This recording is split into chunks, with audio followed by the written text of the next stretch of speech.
Bonjour, je m'appelle Joël Tremblay et je suis votre animateur pour cette série intitulée Conviction. Notre émission est une discussion des grands thèmes de la foi chrétienne à la lumière de la parole de Dieu et du témoignage de Jésus. L'objectif de cette série est d'apporter des réponses et de donner des outils pratiques aux jeunes adultes pour les aider à établir et à maintenir leurs convictions. En ces jours de confusion, Dieu a besoin de jeunes hommes et de jeunes femmes loyaux et intègres avec une conscience fidèle qui vont se tenir debout pour défendre la justice et la vérité même si l'univers semble s'écrouler. Physiquement parlant, un être humain ne peut survivre sans respirer pendant 4 minutes, sans avoir d'eau pendant 4 jours ou sans nourriture pendant plus de 40 jours. C'est pourquoi il est de même spirituellement parlant. La Bible nous dit qu'un être spirituel doit respirer, boire, manger et faire de l'exercice spirituel pour grandir et rester fort. Vous est-il déjà arrivé d'entendre des expressions suivantes comme avoir ou développer une relation avec Dieu, faire ses dévotions? Qu'est-ce que cela veut dire et qu'est-ce qu'on fait pendant ces dévotions? Quand et avec qui devrais-je avoir ma dévotion? Comment communiquer avec Dieu? Ici en studio, j'ai avec moi 3 jeunes adultes qui vont nous amener dans cette discussion. Bienvenue. Je suis bien heureux de vous avoir avec moi aujourd'hui. Et je vais vous laisser un instant pour vous introduire avant qu'on plonge dans la discussion d'aujourd'hui. Okay. Bonjour, mon nom c'est Athalie, je viens de Montréal. Ici Patrick et je viens de Sherbrooke. Ici Daniel et je viens également de Montréal. OK, bien bienvenue. Pour commencer, quelle définition donne-t-on à avoir une relation avec Dieu? Moi, je dirais qu'on n'a pas besoin de donner une définition si différente que ça. C'est la même chose que d'avoir une relation avec nos pères, c'est juste que Dieu, on ne le voit pas. OK. Je pense que c'est aussi important de... Aussi, de la même manière, aussi, c'est un peu important de savoir qu'est-ce qu'une relation avec Dieu parce que justement, dans une relation, il y a une communication, il y a aussi un sentiment de confiance qui s'établit. Et c'est des fois difficile de vivre avec quelqu'un qui est justement invisible. Facile de parler avec Patrick ou parler avec Joël, mais parler avec Dieu, ça demande quelque chose de plus. C'est pour ça que des fois, c'est une relation comme les autres, mais aussi elle est différente aussi. Parce justement de sa nature, ce qu'on voit, on prie ou on parle à quelqu'un dont on n'entend pas sa voix, dont on ne voit pas aussi, mais qu'on sait qu'il est là et qui ont bâti une relation du mieux qu'on peut. OK. Je crois que c'est la raison pourquoi que le Seigneur nous a laissé sa parole. C'est une façon dont il nous parle. Puisqu'il ne peut pas nous parler face à face nécessairement, il nous a quand même laissé ça. Il peut aussi mettre des choses dans notre cœur pour savoir, ah, ça c'est Dieu qui nous parle. Mhm. On sait quand c'est lui qui nous parle. OK. Quelle est la différence entre une relation avec Dieu puis des gens qui ont une relation avec des faux dieux ou des dieux qui n'existent pas ou des idoles ou autre chose? Pour moi, je pense que la plus grande différence entre ceux qui adorent Dieu et ceux qui adorent des faux dieux ou des idoles, c'est que premièrement, c'est que les faux dieux et les faux idoles peuvent les décevoir. Tandis qu'avec Dieu, on n'est jamais déçu. On se trompe pas. On se trompe jamais. Je pense que c'est aussi un Dieu qui est très personnel. Beaucoup de divinités sont hauts, sont distants, sont même... des fois, ils n'aiment pas la race humaine. Des fois, on voit des dieux qui sont en colère, qui cherchent à être jaloux d'une mauvaise manière de la race humaine. Soit dans la mythologie ou dans différentes mythologies des anciens temps. Mais Dieu est un Dieu qui cherche à établir une relation avec nous de manière personnelle. Jésus, dans sa prière, il avait dit à son Père qu'il voulait que nous soyons là où il est. Quand nous avons fait quelque chose de mal, Dieu cherche toujours à nous reprendre. Par nos noms, des fois, il nous appelle. Je vois que c'est un Dieu qui cherche à avoir une proximité avec nous. Puis moi, j'aimerais mettre l'emphase sur le fait que quand on parle de relation avec Dieu, c'est quelque chose qui se fait à double sens. Souvent, on a tendance à utiliser Dieu comme un génie ou un Père Noël. Quand c'est le moment, on veut quelque chose. OK, Seigneur, je veux telle chose, puis c'est fini. Non, non. Une relation avec Dieu, ça se fait à double sens. Tout comme nous, on veut parler à Dieu, ben Dieu aussi, il veut parler avec nous. OK. Il veut passer du temps avec nous. Nous aussi, on veut passer du temps avec lui. C'est une relation qui se fait dans les deux sens. Oui, on doit comprendre que Dieu, c'est pas un Dieu passif. Parce que beaucoup de gens vont croire souvent que Dieu nous a créés, puis après ça, tu sais, c'est comme une montre qu'on a mis en marche, et après ça, on laisse les choses aller. Mais Dieu s'intéresse à l'être humain. Et il cherche toujours à avoir une relation d'amour avec lui. Et ça, faut garder ça en tête, prendre conscience que c'est vraiment ce que la parole nous dit, que Dieu cherche à habiter avec nous. Puis que Dieu se soucie de nous aussi, dans le sens que lorsqu'on parle à Dieu, on a une réponse, on est sûr qu'il nous écoute et aussi qu'il se soucie de ce qu'on a à dire. Ça me fait penser à un passage dans la Bible qui dit que les autres dieux, ils ont des oreilles et n'entendent point, ils ont des yeux et ne voient point, une bouche mais ne parlent point. Mais la plus grande différence entre notre Dieu et les autres dieux, c'est le fait que nous servons un Dieu qui est vivant. Uh-huh. C'est puissant, hein? Alors là, on pourrait peut-être poser la question, qu'est-ce qu'on peut apprendre des relations humaines pour nous aider dans notre relation avec Dieu? Je pense qu'on peut prendre toute relation que nous avons et voir un aspect de Dieu là-dessus. Dans la Bible, on voit que Dieu s'identifie à plein de personnes avec qui on a des relations. Exemple, en tant que mère, il dit qu'il veut nous couvrir de ses ailes comme une poule couvre ses nids. On voit l'instinct maternel de Dieu. Quand on prie, on dit notre Père qui est dans les cieux. Alors, il voit que c'est un Père qui est bon, qui veut donner du meilleur à ses enfants. Alors, on le considère comme Père. Jésus se considère des fois comme frère, parce qu'on a subi les mêmes choses ensemble. Il a été notre grand frère qui nous a supportés, qui nous défend. On peut voir comme ami, on peut voir même comme mari, comme aimer votre femme comme Christ a aimé l'Église, il s'est donné comme elle. Alors, on voit que toutes les relations, on voit même que Dieu est une relation, que Dieu est amour. C'est lui qui est la définition d'une relation. Alors, il nous a créés dans un environnement où on peut expérimenter Dieu, non seulement en voyant l'invisible, mais à travers les relations de tous les jours. Pour continuer dans la lignée de Daniel, je crois que le mariage ressort comme étant une relation qui ressemble à celle qu'on a avec Dieu. Parce que c'est surtout le fait qu'elle est exclusive, cette relation-là. C'est de comprendre que la parole nous dit que Dieu est un Dieu jaloux. Ce qui veut dire que Dieu, il veut qu'on croit en lui, et c'est tout, parce que c'est lui le seul et le vrai Dieu. Il n'y en a aucun autre. Et ça, il faut comprendre ça et le réaliser. Fait que tu veux dire que quand Dieu veut une relation avec nous, c'est tout ou rien. Exactement. C'est ça. Il ne veut pas nous partager. Non, exact. La Bible nous dit qu'on a été créé à l'image de Dieu. Puis parce qu'on est créé à l'image de Dieu, on a des traits qui lui ressemblent. Puis je trouve que lorsqu'on pense à relation, on a beaucoup de traits qu'on recherche dans une relation, que Dieu aussi il recherche dans une relation, dans le sens que dans une relation, on veut être respecté.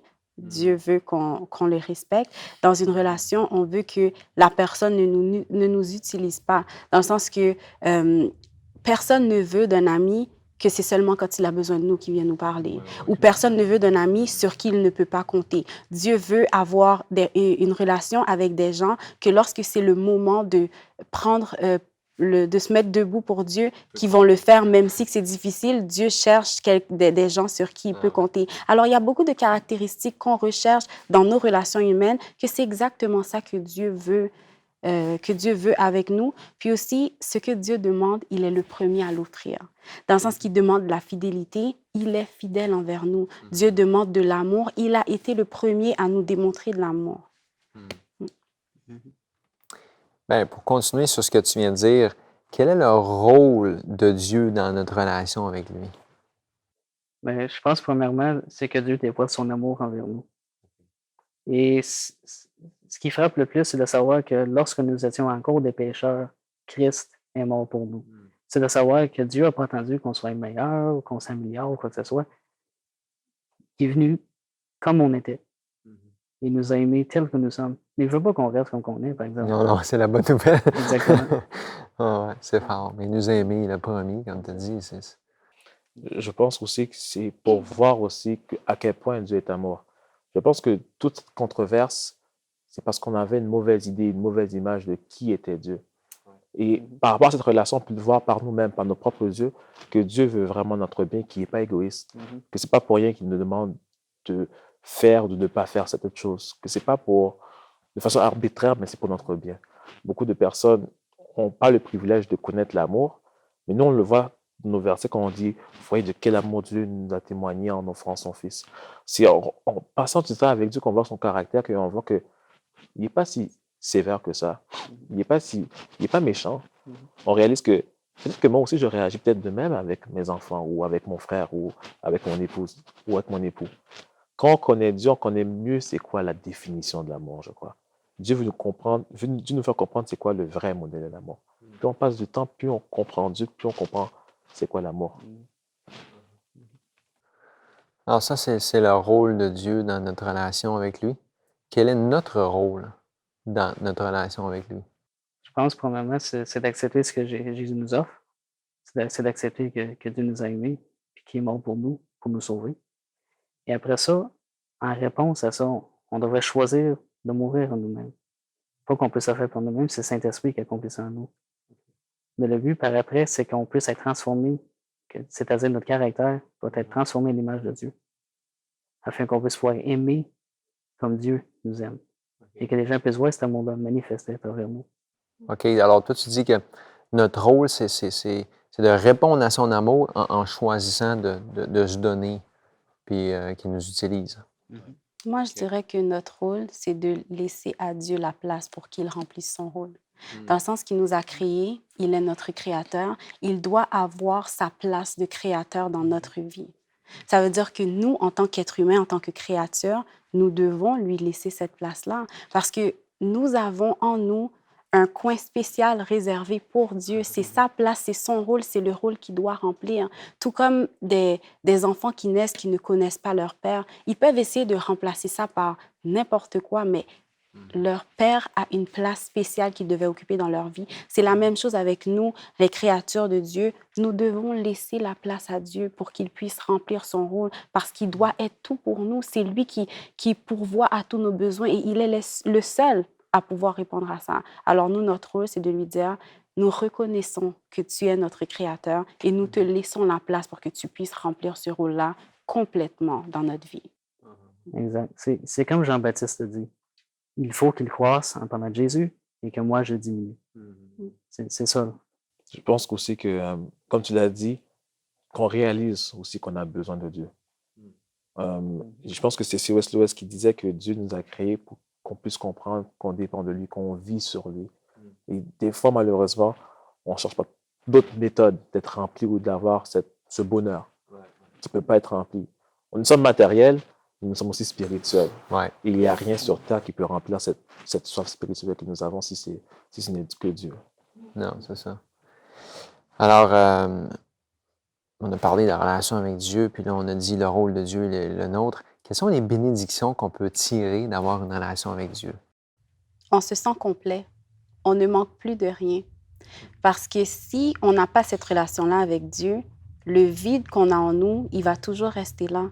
Il y a un vide que Dieu doit combler et c'est seulement lui qui peut combler. Si on ne le laisse pas la place pour faire ça, on va devenir fou parce qu'on va chercher, on va chercher, on va chercher sans jamais rien trouver. Puis on va essayer de remplacer Dieu une chose après l'autre, mais à la fin, on va jamais vraiment trouver cette réponse-là.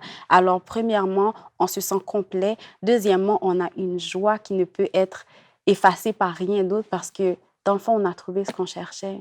Oui. Une autre chose, un autre bénéfice, c'est que Dieu nous apprend à aimer.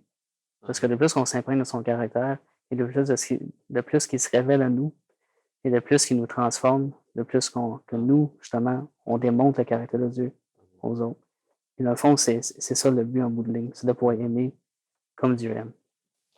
Je pense que c'est un besoin primaire, pour redire ce qu'elle a dit, un besoin primaire d'être aimé. Des fois, on l'a pour acquis.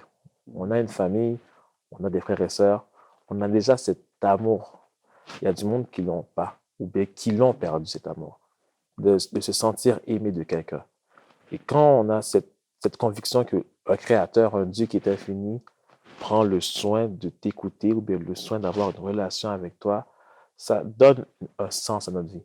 Je pense qu'on peut trouver un sens à notre vie, savoir que même si je souffre, il y a quelqu'un qui pense à moi, qui peut-être même souffre avec moi. Si jamais je suis heureux, il y a quelqu'un qui est content de mes accomplissements. Beaucoup de personnes vivent dans le désespoir parce qu'ils sont abandonnés. Et dans la parole, il dit que même si ton père, ta mère t'abandonneraient, moi, je ne t'abandonnerai jamais. C'est quelque chose qui peut donner beaucoup de joie et beaucoup d'espérance à beaucoup de personnes. Et des fois, c'est même triste que les personnes n'ont même pas cette réalité-là. Ils ne réalisent pas qu'il y a quelqu'un comme ça qui les aime d'un amour infini, qui est prêt à mourir pour eux. Je pense que quand tu as cette connaissance-là, quand tu as cette dévotion-là, que chaque matin, tu réalises qu'il y a quelqu'un comme ça, je pense que tu es prêt à affronter la journée. Puis, peu importe ce qui peut t'arriver, tu sais qu'il y a quelqu'un qui est derrière toi, puis qui va t'amener là où il faut aller.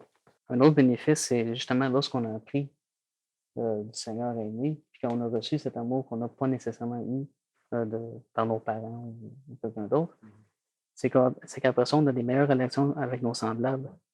Parce que si on a une bonne relation avec Dieu, la relation avec nos semblables va s'améliorer automatiquement.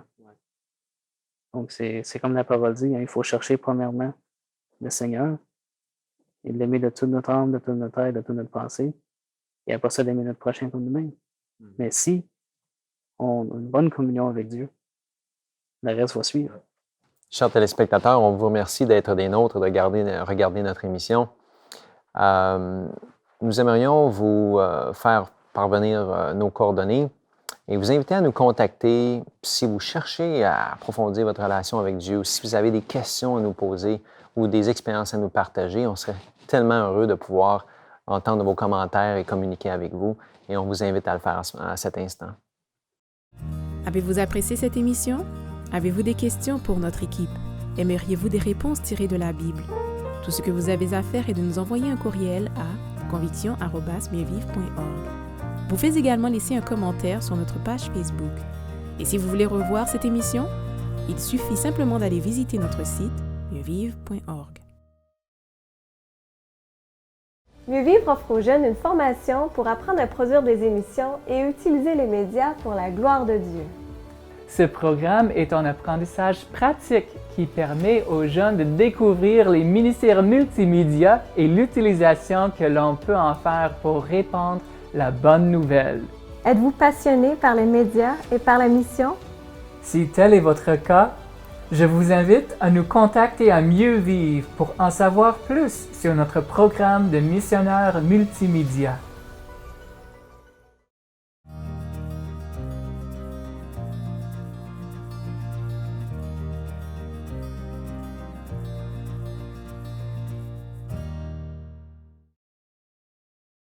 Pour rendre ça pratique, comment entamer une relation avec Dieu?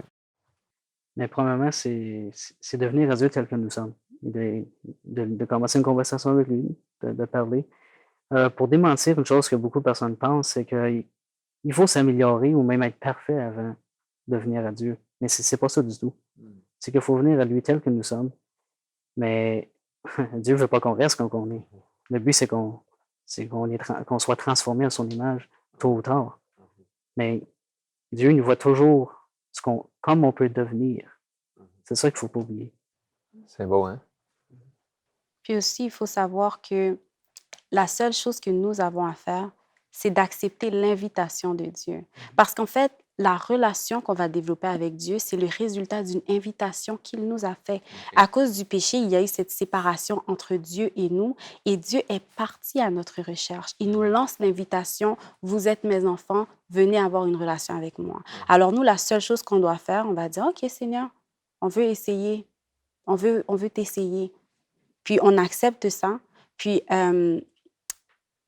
c'est juste le fait de l'accepter. La Bible nous dit que dans Philippiens 2, verset 13, « Car c'est Dieu qui produit en vous le vouloir et le faire selon son bon plaisir. » Alors, dès qu'on accepte Dieu, il va créer en nous le vouloir, le désir de continuer cette relation-là, parce que beaucoup commencent, mais ils ne la finissent pas, parce qu'ils se basent sur leur propre force. Mais c'est Dieu qui donne le désir, le vouloir et le faire. OK. Moi, je pense aussi qu'il faut avoir la conviction que Dieu ne nous rejette pas. Ah ouais. Beaucoup de personnes, justement, évitent certaines relations parce qu'ils pensent que cette relation-là n'amènera à rien ou bien ont une pauvre estimation d'eux-mêmes. Je ne sais pas, si vous avez déjà rencontré une fille qui est belle, vous voulez entamer une conversation avec elle, vous pensez que vous n'êtes pas assez, je ne sais pas moi, assez beau ou assez d'assurance. Des fois, on veut même éviter cette rencontre. Ouais. Mais avec Dieu, il n'est pas comme ça. C'est quelqu'un qui cherche désespérément à nous contacter. Il faut avoir cette conviction que Dieu, peu importe l'état où je suis, il est prêt à me recevoir et même à me retirer de cette situation-là, comme Patrick l'a dit. Je pense que c'est important d'avoir cette conviction-là que Dieu veut avoir cette relation avec nous. Tout ce qu'il faut, c'est juste tendre la main parce qu'il a déjà tendu la sienne. Il faut juste lui répondre. Quel est le but, l'objectif d'une relation avec Dieu? Je pense qu'une relation, en tant que telle, c'est que tout le monde est gagnant à la fin. En donnant, tout le monde soit gagnant. Et je pense que Dieu avait comme objectif de vivre l'amour avec nous. Alors lui, son but final est aussi accompli. Je pense dans Jean 14, verset 3, il dit que Mon but, c'est que là où je suis, vous y soyez aussi. Alors, c'est ça qu'il veut. Nous sommes dans une situation où nous devons être sauvés, où nous devons avoir la vie éternelle. Dans Jean 35, verset 9, il dit, Jean 5, verset 39, je m'excuse, il dit, vous sondez les Écritures, vous me cherchez, car vous estimez avoir en elle la vie éternelle. Alors, je pense que quand on établit cette relation-là, nous deux, nous en sortons vraiment grands gagnants. Je pense que ça, c'est une manière de le voir. L'autre manière aussi, c'est de voir que l'amour de Dieu est un exemple. Quand notre relation grandit, la dévotion marche, qu'on chante et qu'on grandit spirituellement, les autres peuvent voir que justement cette relation-là est bénéfique pour tout le monde. Si cette relation marche avec lui, qui est passée d'une étape à une autre, pourquoi pas avec moi? Je pense que c'est pour nous-mêmes, mais aussi une démonstration pour les autres. Pour moi, le but d'avoir une dévotion avec Dieu, c'est en fait d'apprendre à le connaître. Parce qu'en tant que chrétien, la chose qu'on veut avoir à la fin, c'est la vie éternelle. Mais qui veut aller passer l'éternité avec un inconnu? Puis en apprenant à connaître Dieu, en passant du temps avec Dieu, c'est aussi l'aimer. Dieu est vraiment aimable, point. Plus on apprend à le connaître, plus on est comme « Wow, Seigneur, je t'aime ». C'est vraiment ça. On ne peut pas résister à son amour. Alors, on parle bien sûr de l'objectif de Dieu, puis des fois la Bible utilise le terme d'être réconcilié avec lui, parce que dans le fond, Dieu n'aurait jamais voulu qu'on soit séparés de lui, puis l'objectif d'une relation avec Dieu, c'est de rétablir la communion qu'on n'aurait jamais dû perdre, c'est de se réconcilier avec Dieu. Tu sais. On peut penser aussi que dans nos relations, des fois, on ne sait pas toujours où on en est rendu. Et c'est la même chose avec la relation avec Dieu. Quels sont les indicateurs qui peuvent nous montrer ou nous faire savoir où on en est rendu dans notre relation avec Dieu? Mais premièrement, comme toute relation, elle progresse. Okay. Et la parole le dit qu'on va être reconnu à nos fruits. On doit porter du fruit. Okay. Ça sera le résultat de la relation qu'on a avec le Seigneur. S'il y a une transformation, si on voit que les gens, lui, il n'agit plus comme avant, il y a quelque chose qui a changé en lui. C'est comme ça que les gens vont voir qu'on a une relation réelle avec le Seigneur et une conversion réelle. Est-ce que vous avez déjà entendu parler des couples mariés que lorsqu'ils sont mariés pendant beaucoup de temps, ils commencent à se ressembler l'un l'autre? Il y en a un qui prend les défauts de l'autre. C'est la même chose que je vois avec mes parents, mais c'est la même chose avec nous et Dieu aussi. Pas juste les défauts. Pas juste les défauts, les qualités aussi. Mais c'est la même chose que je remarque avec notre relation avec Dieu aussi. Puis il y a un verset dans la Bible qui l'explique bien. C'est dans 2 Corinthiens 3, le verset 18, ça dit « Nous tous qui, le visage découvert, contemplons comme dans un miroir la gloire du Seigneur, nous sommes transformés en la même image de gloire en gloire, comme par le Seigneur. » Ça veut dire que plus nous passons du temps avec Dieu, plus nous ressemblons à Dieu. Puis on voit un changement dans notre caractère. Nous, premièrement, dans le sens que je vais voir une situation, puis je vais me dire « Wow, Seigneur, si c'était avant, j'aurais vraiment demandé à cette personne dans quel cimetière elle veut se faire enterrer parce qu'elle m'a vraiment énervée. Mais par contre, maintenant que tu m'as changé, je suis changée, je vais laisser le problème dans les mains de Dieu. On remarque un changement en nous. Les autres aussi, les autres vont dire « Hein, Atsali, avant, tu aurais fait ça, mais tu n'as rien. Wow! » Les gens vont le remarquer. Nous aussi, on va remarquer ces changements-là dans le caractère.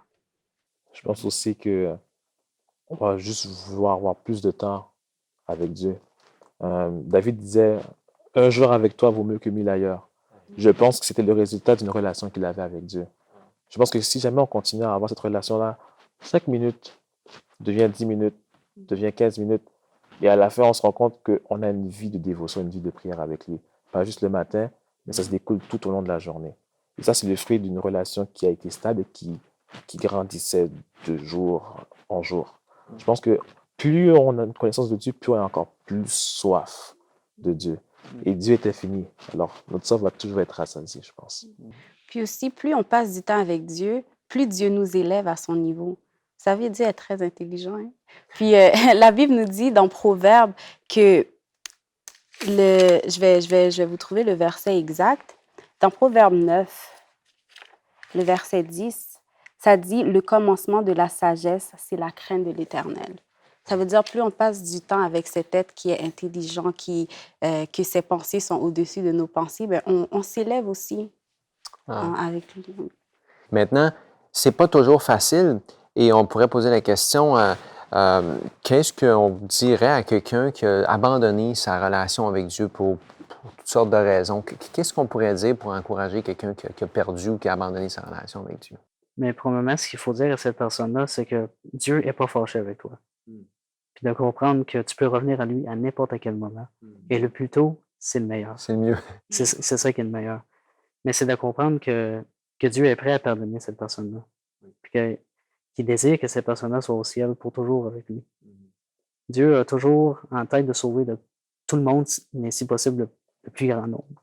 Parce que c'est sûr qu'il voudrait sauver tout le monde, mais on sait que malheureusement, il n'y a pas toutes ces personnes qui ont. C'est ça, les gens ont un choix. Ouais, c'est sûr. Je pense aussi qu'il faut savoir que dans une relation, quand d'habitude une relation est brisée, c'est quelqu'un qui s'est séparé de l'autre ou c'est quelqu'un qui a terminé le contrat. Dieu n'a jamais bougé. Si ce n'est pas Dieu qui a bougé, c'est nous, malheureusement.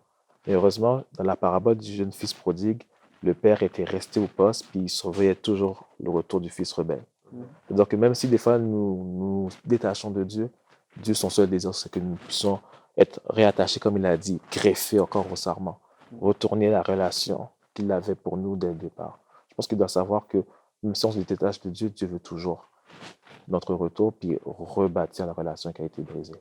C'est exactement ça. Il faut dire à la personne, Dieu t'aime, il n'y a rien que tu peux faire pour changer ça. Accepte-le. C'est ça, parce qu'il n'y a rien que tu peux faire pour changer ça. Merci d'avoir partagé avec nous et de ne jamais oublier que Dieu nous a dit « Je vous aime d'un amour éternel ». Et qu'on ait laissé Dieu ou que ce soit la première fois qu'on commence à avoir une relation avec Dieu, Dieu veut avoir cette relation-là avec chacun de nous pour qu'on puisse vivre avec lui pour toute l'éternité. Merci encore. Nous sommes déjà rendus à la fin de notre émission et nous espérons que le partage et l'expérience de ces jeunes contribuera à fortifier votre foi. Pour ceux qui n'ont pas de relation avec Dieu, notre souhait est que vous puissiez en développer une. Et pour ceux qui en ont déjà une, nous vous encourageons à persévérer dans cette relation et nous souhaitons que celle-ci devienne plus profonde. D'ici notre prochain rendez-vous, que la paix de Dieu reste dans vos cœurs. Souvenez-vous que pour marcher avec Dieu selon sa volonté, il faut être capable d'établir, d'affirmer, de vivre selon nos convictions en Christ. C'est ça mieux vivre. À la prochaine.